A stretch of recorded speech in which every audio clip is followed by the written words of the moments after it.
My sister blew her inheritance on luxury, then tried to sue me for mine to save her husband, but the court exposed her lies. I've spent lots of time scrolling through Reddit, reading stories and thinking, that could never happen to me. But now, with everything that's gone down, I feel like my story deserves to be here. It's a mess. Here it goes. Growing up, Maddie always acted like she ran the show. She's 27 now, married to this dude, Jason, who's basically her arrogance in male form. Meanwhile, I'm 17 and finishing high school, living with Aunt Susan after Dad passed away because Maddie's too busy throwing tantrums to deal with real life. Oh, and Maddie and Aunt Susan, they've never gotten along. They've been enemies since, forever. To explain this properly, Maddie's a control freak. She's the kind of person who loves being in control. When we were kids, she'd take over everything. Game night, Maddie had to pick the game. Movie night, it had to be Maddie's favorite movie. And if she didn't get her way, cue the world's most passive-aggressive tantrum. It worked most of the time, except with Aunt Susan. Aunt Susan didn't play Maddie's games, and Maddie hated that. I still remember this one time when we were younger. Dad was sick, and Aunt Susan came over to help out. Maddie was supposed to be doing the dishes, but instead, she was texting Jason and pretending not to hear anyone. Aunt Susan, being Aunt Susan, told Maddie to get off her butt and finish her chores. Maddie rolled her eyes and muttered something like, "You're not my mom." Aunt Susan didn't miss a beat. She said, "No, but I'm not your maid either, so get moving." Maddie did the dishes, but she slammed every plate and cup like she wanted to shatter them all. Afterward, she ranted to me about how Aunt Susan was always on her case and trying to act like she's in charge. I didn't say anything, but honestly, Aunt Susan was right. Maddie's resentment of Aunt Susan only grew as we got older. Aunt Susan would show up to help Dad with stuff Maddie should have been doing. She'd drive him to doctor's appointments, help with bills, and make sure there was food in the fridge. Maddie called it interfering. She said Aunt Susan was trying to control the family. I called it stepping up. Maddie didn't want to see it that way because it made her look bad. By the time Jason entered the picture, Maddie had perfected her golden child act. Jason worshipped her, and she loved having someone who thought she could do no wrong. Aunt Susan, of course, didn't like Jason from the start. She said he was arrogant and fake, which, spoiler, he was. But Maddie didn't care. She acted like Jason was the best thing that ever happened to her and ignored everyone who disagreed. Jason wasn't just arrogant, he was a full-blown jerk. Every time he came over, he had something snarky to say. If Dad cooked dinner, Jason would make a comment like, "Well, this is interesting." If I mentioned my plans for med school, he'd laugh and say, "Better have a backup plan, kid. Not everyone's cut out for that." Maddie never stood up for me. She just laughed along like Jason's rudeness was some kind of joke. Aunt Susan, on the other hand, didn't hold back. She'd shut Jason down with a sharp comment or just straight up ignore him, which drove him nuts. Maddie's relationship with Aunt Susan got worse after she married Jason. She barely showed up to family gatherings, and when she did, it was only to make some dramatic exit after arguing with Aunt Susan. I remember one Thanksgiving where Maddie started ranting about how some people in the family didn't respect her marriage. Everyone knew she was talking about Aunt Susan, but Aunt Susan just shrugged and said, "Respect is earned, not demanded." Maddie left in a huff, dragging Jason with her, and we didn't hear from her for months. Despite all this, Aunt Susan never stopped being there for me and Dad. She wasn't just an aunt to me, she was like a second parent, especially with how much Maddie was checked out.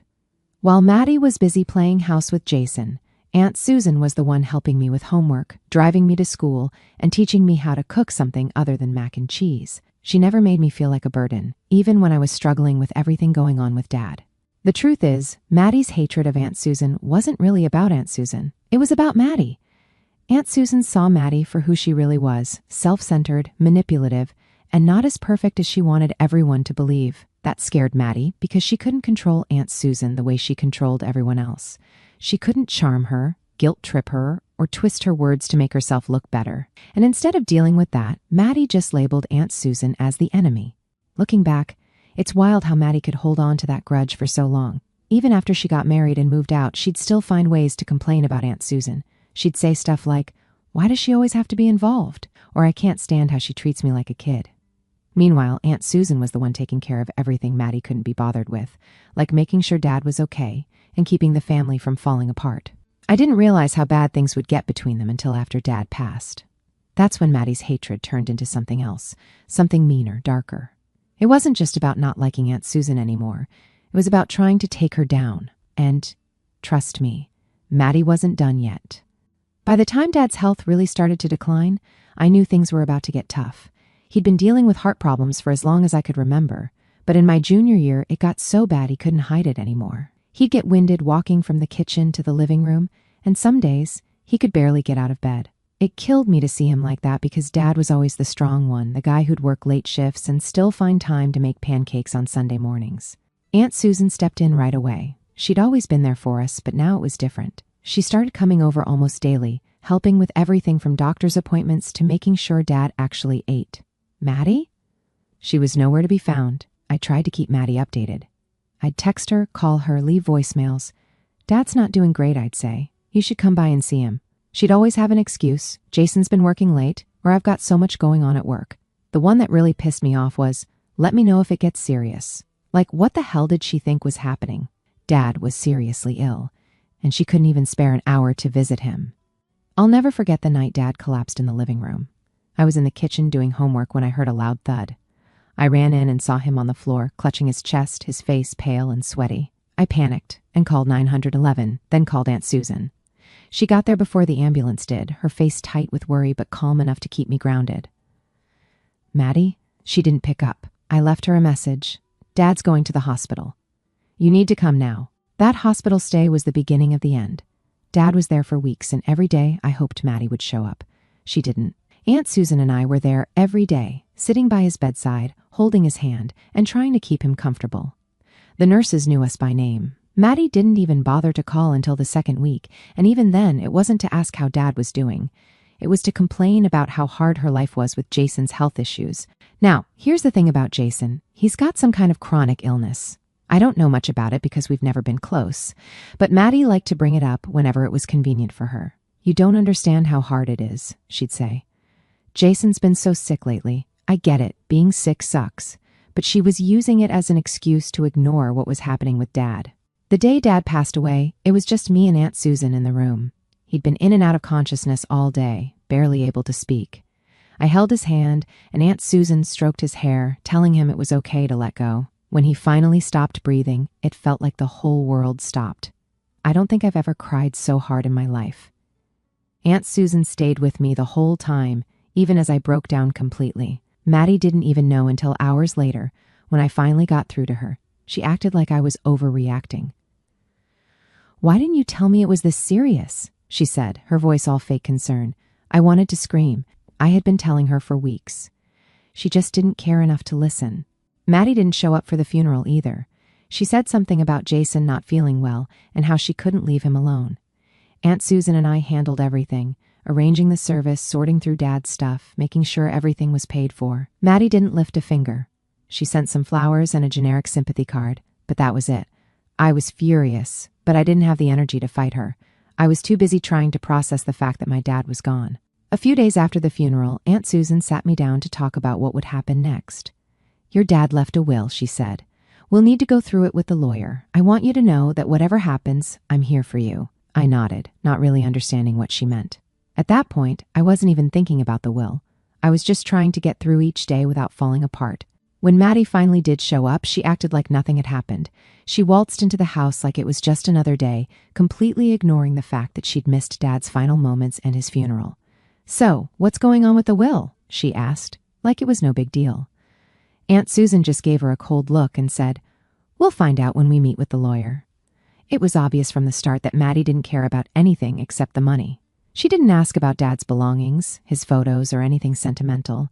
She just wanted to know how much she was getting. It made me sick. Aunt Susan, on the other hand, was focused on making sure everything was done the way Dad wanted. She knew how much Dad wanted me to go to med school, and she wasn't going to let Maddie ruin that. By the time we sat down with the lawyer, I was bracing myself for the worst. Maddie had already made it clear that she didn't think Aunt Susan had any right to be involved, but Dad's will said otherwise. Maddie and I were each getting half of the inheritance, but since I wasn't 18 yet, Aunt Susan was named custodian of my share. Maddie's face when she heard that? Pure rage. She didn't say anything right then, but I could tell she was fuming. After the meeting, Maddie pulled me aside. You know Aunt Susan doesn't really understand us, right? She said, her voice all sweet and fake. She's always been kind of cold, but we're family, and family should stick together. If you ever need help with the inheritance, just let me know. I didn't say anything, but I knew exactly what she was doing. She was trying to get me on her side because she couldn't stand that Aunt Susan was in charge. Aunt Susan wasn't having any of it. Later that day, she sat me down and said, I know Maddie's going to try to manipulate you. Don't let her. This money is for your future, and your dad trusted me to protect it. I'm not going to let her take that away from you. I didn't fully understand what Aunt Susan meant at the time, but I trusted her. And thank God I did, because Maddie was about to turn this whole thing into a nightmare. The day we met with the lawyer to go over Dad's will was one of the most awkward days of my life. It wasn't just the sadness of losing Dad, it was knowing that Maddie was going to turn the whole thing into a circus. She strolled into the lawyer's office like she owned the place, dressed in some expensive-looking outfit that screamed, "Look at me," and didn't even bother saying hello to Aunt Susan. She just glanced at me and went, "So, what's the deal? How's this going to work?" The lawyer, Mr. Carter, was an older guy with glasses that kept sliding down his nose. He seemed like the type who'd seen it all, which was good because Maddie wasn't exactly subtle about her intentions. He started by going through some legal stuff, but all Maddie cared about was the money. She interrupted him halfway through to ask, "Can you just skip to the part where we find out what we're getting?" Aunt Susan gave her a look that could have frozen lava, but Mr. Carter just nodded and kept it professional. "Your father's estate will be divided equally between the two of you," he said, 50% to each of you. However, since Ethan is still a minor, their share will be managed by Miss Susan, as designated in the will, until they turn 18. I swear you could have heard a pin drop. Maddie's smile froze on her face, and for a second, she just stared at him like she couldn't believe what she'd heard. Then, in the fakest voice possible, she said, "Oh, that makes sense. Of course Aunt Susan would be in charge. She's always so responsible." I almost laughed because Maddie couldn't have sounded less genuine if she tried. Aunt Susan didn't say anything, but I could tell she was ready for whatever nonsense Maddie was about to pull. After the meeting, Maddie cornered me in the parking lot. "Hey, just so you know," she said, leaning in like she was about to share some big secret, "you don't have to listen to Aunt Susan about everything. I mean, she's great and all, but we're siblings. We should be making these decisions together." I just nodded, not wanting to start a fight right there, but inside I was fuming. Maddie had spent years bad-mouthing Aunt Susan, calling her controlling and overbearing, and now she was trying to act like they were best friends. It was so transparent, it was almost pathetic. Aunt Susan must have seen the look on my face when I got into her car because as soon as we pulled out of the parking lot, she asked, "What did she say to you?" "Just the usual," I said. "She thinks we should be making decisions together." Aunt Susan sighed, gripping the steering wheel a little tighter. I knew this was coming. Maddie's never been one to let something like this go. "Listen to me, Ethan. Your father trusted me to manage this money for a reason. He wanted you to have a future, to go to med school, to have the life he dreamed of for you. Don't let her guilt you into giving that up." I nodded. She was too stubborn to let something like this go without a fight. It didn't take long for Maddie to show her true colors. Over the next few weeks, she started showing up at Aunt Susan's house more often than she ever had before. This was the same Maddie who used to avoid family events if Aunt Susan was going to be there. And now she was dropping by unannounced like it was the most natural thing in the world. She'd bring pastries or flowers, acting all sweet and charming, but it was so fake it made my skin crawl. "Family is so important," she said one day while sitting in Aunt Susan's living room, sipping tea like she actually cared about anything other than herself. "We've all been through so much, and I just think we need to stick together, you know?" Aunt Susan wasn't buying it. "What do you need, Maddie?" she asked bluntly. Maddie blinked, her fake smile slipping for just a second before she recovered. "Nothing. Just wanted to check in, see how you two are doing." "Is that so bad?" Aunt Susan didn't respond, and the silence was so thick you could have cut it with a knife. Eventually, Maddie stopped pretending and got straight to the point. One afternoon, she showed up at Aunt Susan's house with tears in her eyes and a sob story about Jason's health. Apparently, his chronic illness had taken a turn for the worse, and he needed surgery. Expensive surgery that their insurance wouldn't fully cover. "I wouldn't ask if it wasn't life or death," Maddie said, dabbing at her eyes with a tissue. "But we're desperate. Jason's been so sick, and I don't know what else to do." She turned to me, her eyes wide and pleading. "Please, Ethan, just a small portion of your inheritance. It would mean everything to us." I froze. I didn't know what to say. Jason's health was serious, sure, but this was my inheritance, my future. I'd been saving it for med school, for the life Dad wanted me to have. Giving it to Maddie would mean throwing all of that away. Aunt Susan stepped in before I could respond. "That money is for Ethan, Maddie," she said firmly. "It's not for you, and it's not for Jason. Your father made that very clear in his will." Maddie's face twisted, her fake sweetness disappearing in an instant. "You've always hated me," she snapped. "You've been against me since we were kids. This isn't about Dad's wishes. It's about you trying to control everything like you always do." Aunt Susan didn't even flinch. "Believe whatever you want, Maddie," she said calmly, "but that money isn't going anywhere." Maddie stormed out, slamming the door behind her. I thought that would be the end of it, but I should have known better. Maddie wasn't done, not by a long shot. I thought Maddie storming out of Aunt Susan's house would be the last I'd hear from her for a while, but I was wrong. Maddie doesn't give up easily, especially when she thinks she's been wronged. The thing about Maddie is she can't stand not being in control. It eats away at her, and when she doesn't get her way, she goes all in, turning up the drama to maximum volume. What I didn't expect was how far she'd take things. It started small, like it always does with Maddie.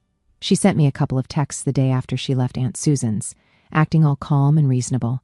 "Hey, I know things got heated yesterday," she wrote. "I just want you to think about what I said. Jason's surgery isn't optional. It's life or death. We're family, and I know Dad would want you to help." I ignored it at first. I didn't want to engage because I knew it wouldn't lead anywhere good. But Maddie doesn't take silence as an answer.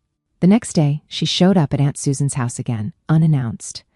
I was in my room when I heard the doorbell, followed by Maddie's overly loud, overly sweet voice. "I want to talk with Ethan," Maddie said, trying to sound innocent. "It's important.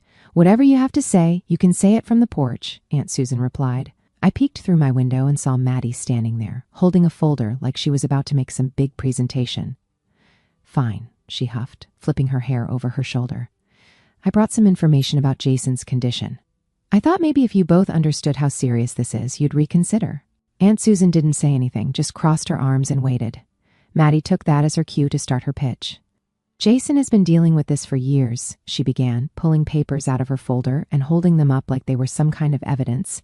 "But now, it's gotten to the point where he can't function without surgery. The doctors say it's critical." She went on for a while, detailing how expensive the procedure was and how their insurance wouldn't cover everything. "We've already put our savings into this," she said, her voice trembling, "but it's not enough. I'm not asking for a handout, I'm asking for help, just a small portion of the inheritance. It's sitting there unused, and Jason doesn't have time to wait." Aunt Susan didn't budge. "Maddie, I understand that this is hard for you, but your father left that money for Ethan. It's not up for discussion," she said. Maddie's face changed instantly. The fake sadness disappeared, replaced by pure anger. "You're unbelievable," she snapped. "How can you stand there and act like this is about Dad's wishes? You've always hated me. You're just using this as an excuse to punish me." "That's enough," Aunt Susan said, her voice icy. "You can leave now." Maddie didn't argue. She stormed off, slamming the gate behind her, but I knew this wasn't over. A few days later, Maddie tried a different approach. She started texting me directly, skipping Aunt Susan altogether. At first, it was more guilt-tripping. "I can't believe you're letting Aunt Susan control your decisions like this," one message read. "You're old enough to think for yourself." When that didn't work, she switched tactics. "You know Jason has always supported you, right?" She wrote, "He was the one who said you could totally get into med school. He believes in you. I can't believe you're turning your back on him now." That one made me laugh out loud. Jason, the guy who mocked me for wanting to be a doctor, suddenly believes in me? Yeah, right. I didn't bother responding, but Maddie didn't stop. The messages kept coming, each one more desperate than the last. Then came the photo. It was a picture of Jason lying in a hospital bed, hooked up to a monitor. Maddie captioned it, "This is what you're ignoring. This is what you're letting happen." I showed it to Aunt Susan, who just shook her head. "She's trying to manipulate you," she said. "Don't fall for it." When the text didn't work, Maddie escalated. One evening, Aunt Susan got a call from someone she hadn't spoken to in years, our cousin, Lauren. Maddie had apparently reached out to her and spun some sob story about how Aunt Susan was hoarding my inheritance and refusing to help a dying man.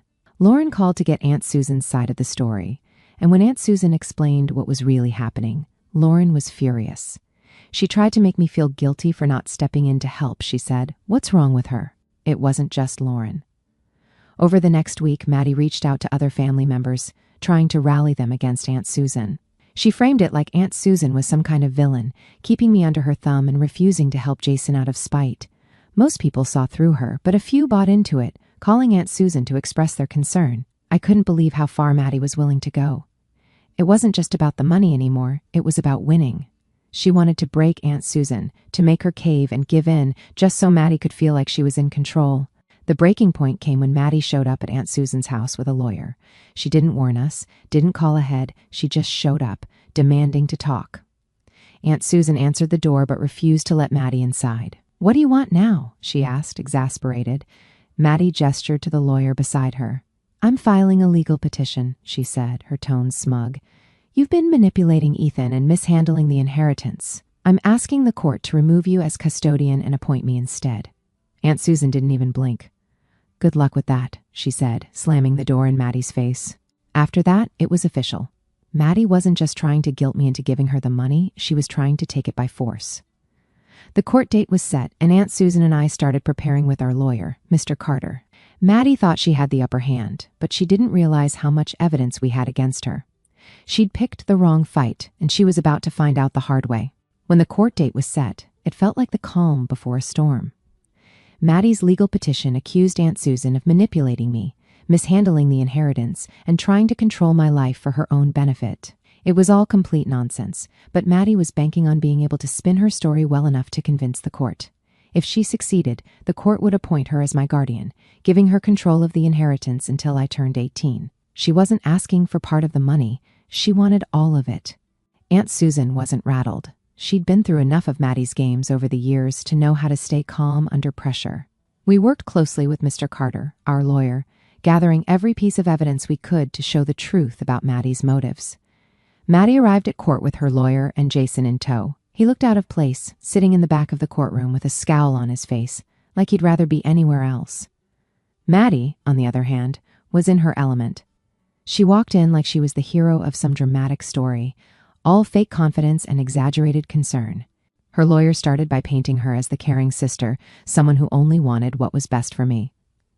"My client's sole intention is to protect her brother," the lawyer said. "She is deeply concerned about the influence Miss Susan has over him and believes that the inheritance is not being managed in his best interest."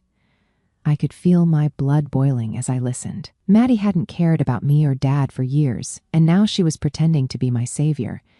Aunt Susan must have noticed my clenched fists because she gave me a small nudge, silently telling me to stay calm. When it was our turn, Mr. Carter dismantled Maddie's argument piece by piece. He started with the bank records, which clearly showed that Aunt Susan hadn't touched a single cent of my inheritance. "The funds are being held in a custodial account, as outlined in the will," Mr. Carter explained. "There is no evidence of mismanagement or improper influence." Then came the part that completely flipped the narrative, Maddie's financial records. Mr. Carter had filed a request for them as part of the case, and the results were exactly what we expected. Maddie had blown through her half of the inheritance in just 6 months. There were charges for a brand new SUV, high-end kitchen appliances, luxury vacations, and countless other unnecessary expenses. It painted a clear picture of someone who was financially irresponsible and desperate. Finally, Mr. Carter presented the text messages and voicemails Maddie had sent me over the past few weeks. The court listened as her voice echoed through the room, pleading, demanding, and even threatening. "You're sitting on all this money while my husband is dying," one voicemail said. "If you don't help, you're going to regret it." The judge's expression hardened as the evidence piled up. Maddie squirmed in her seat, her confidence slipping with every passing minute. When it was my turn to speak, I stood up and took a deep breath. This was my chance to tell the truth, and I wasn't going to waste it. "Your Honor," I began, "this case isn't about protecting me or my inheritance. It's about my sister refusing to take responsibility for her own choices. Maddie received the exact same inheritance I did, half of everything my dad worked his whole life to leave us. She spent her share on luxury items and vacations, and now she's trying to take what's left of mine to fix her mistakes." I glanced over at Maddie, who was glaring at me with a mix of anger and disbelief, but I didn't stop. Over the past few weeks, Maddie has harassed me with messages, tried to guilt me into giving her money, and even involved other family members in an attempt to pressure me. She's not here to protect me. She's here because she wants control. My aunt, on the other hand, has done nothing but support me. She's been there every step of the way, making sure I stay on track for med school and honoring my dad's wishes. If it weren't for her, I wouldn't even be here today. I sat down, my hands shaking slightly, but I felt a weight lift off my shoulders. I'd said everything I needed to say, and there was no taking it back. When Maddie got her chance to respond, she doubled down on her sob story. "I've always cared about my brother," she said, tears streaming down her face. "I just want what's best for him. Jason's surgery is life or death, and I thought this family could come together to help. I didn't expect this kind of hostility. It was all so fake it made my skin crawl." Maddie had spent years treating Aunt Susan like an enemy, and now she was trying to frame herself as the victim. But the evidence was stacked against her, and it was clear the judge wasn't buying it. After reviewing everything, the judge delivered the verdict.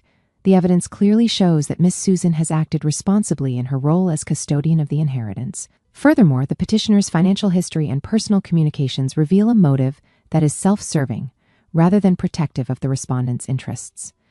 The petition is dismissed. Maddie's face turned bright red. Her jaw clenched so tightly I thought she might break a tooth. But the judge wasn't done. This court will also investigate whether the petitioner's claims and submitted evidence constitute perjury or fraud. If found guilty, there will be consequences. After review, she was found guilty of filing false claims and trying to commit fraud, and the consequences hit her hard. They fined her for wasting court resources, ordered her to go to counseling to deal with her manipulative behavior, and slapped her with a restraining order to keep her away from me and my aunt. I could barely contain my relief. Aunt Susan gave my shoulder a small squeeze, and for the first time in weeks, I felt like I could breathe again. As we left the courtroom, Maddie tried to catch up to us, but Aunt Susan shut her down with a single look. "We're done here," she said firmly.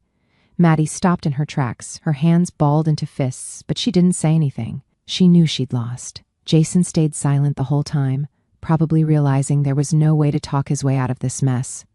The two of them left together, Maddie muttering angrily under her breath, but I didn't care what she had to say anymore. The fight was over, and we'd won. Walking out of that courtroom, I felt like I finally had control of my life again. Aunt Susan and I had stood our ground, and Maddie's schemes had backfired spectacularly. She thought she could manipulate me and everyone else to get what she wanted.